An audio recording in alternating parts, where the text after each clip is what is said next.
Hindi naman kailangan punuin lahat at siguro mag-iiwan kami ng isa o dalawa na hindi ano. So yes, medyo maayos na. Matagal na namin nabuo yung 10 so far. So I think baka hindi naman kailangan, as I said, hindi naman siguro kailangan punuin. Ay, hindi na po natin pupunin. Wala na po tayo dadagdag ng pangalan, na susuporta. Baka may baka pa, pero sa ngayon, nanda sa 10. Sir, okay. Comment on the Sampalan Challenge.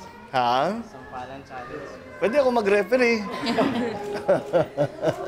Sir, tingin natin magiging mainit yung election this year. Lalo na't ngayon pa lang meron ng palitan po ng mga ganitong statements. Well, hindi naman nakakaiba yan. Lahat naman ng eleksyon, lalo na ba sa presidential, talagang mainit ang laban. Kaya hindi naman kataka na napupunta sa ganyang klaseng usapan. Pero sa ngayon nga, medyo light-hearted pa rin eh. I think when the campaign period begins, magiging mas seryoso ang palitan ng comments sa isa't isa. Sir, reaction lang po sa Wharton po. Sa Wharton. ano?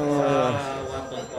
Tingnan natin, yun ang ano ni Mayor Dicong. So, hindi ko alam, hindi pa niya sinasabi kung ano ba yung research niya. So, antayin natin.